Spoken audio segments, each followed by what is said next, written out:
Hi, I'm Fred, and this is Justin Tranz, world-renowned hypnotist, and he's agreed to answer a few questions today to help us understand what he does. Justin, first of all, thank you for joining me. Hey, thank you for having me. It's great. How about that?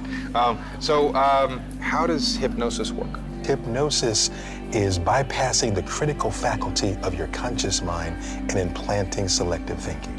What I say is, someone opens a door and I stick my foot in it before they can close it. You see, everyone is hypnotizable because everyone is suggestible. If you weren't suggestible, you couldn't learn. And the people that are under hypnosis, what's it like for them? Well, I look at it in three phases. There's a light state, a medium state, and a deep state. People in a light state feel, but they also know what's going on, but they just can't sort of stop what's going on. And they're totally aware of what's happening.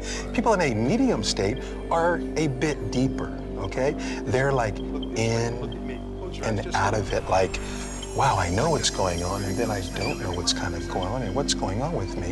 Whereas people in a really deep state of hypnosis, we call that somnambulism. Right. Those people go in very easily, very quickly, and they don't even remember what happened in the session.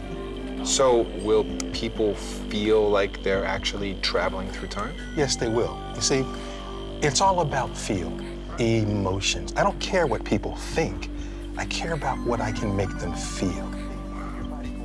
So they're going to be feeling and experiencing everything I tell them for real. So, Justin, I was just wondering if you had any words you'd like to share with anyone about what they could get from hypnosis. Like, is there something you could say to someone out there who's sitting on the fence who says, there's no way this works? I look at it like this. For those of you that believe, no explanation is really necessary. And for those of you who do not believe, there is no explanation I could ever give you that would ever be good enough. It's fantastic. Get off the fence. We need the wood.